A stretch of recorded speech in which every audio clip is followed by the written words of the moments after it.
How do you keep out like the exotics, like the Boston fern? The only exotics we're extremely worried about are prohibited ones, because we don't want any fines, and ones that have a negative repercussion to us directly. So some ferns we're very aggressive about removing, like bracken ferns are linked to carcinogens, right? And so like we'll be very aggressive with removing ferns that have carcinogenic qualities. But like sword fern, it's totally invasive, but it has edible tubers. And we're like, we contain it through these little islands. Like we'll create islands, so it's not going to go beyond this little area. And so essentially, if it's an invasive food source, then it's a free food source. And we don't need to irrigate, pesticide. And a lot of these invasive plants were brought over from other cultures because they were easy to grow foods.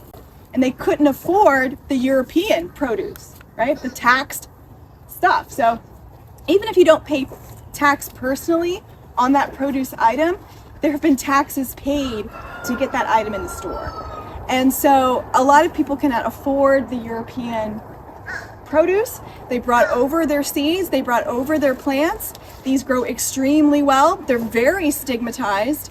But I'm somebody who cares about people over like the dollar. And so when you stigmatize people's food, then you create problems like strong classes, right? Where the diseases are prevalent. So yeah, I mean, I think that you can just plan your garden in a way that has these mow paths. And so plants, even if a runner, you know, they're gonna, some runners will shoot it out 15 feet, but again, like we have these little islands, so we can just monitor what's coming up in each island. And so we can concentrate successively on each island.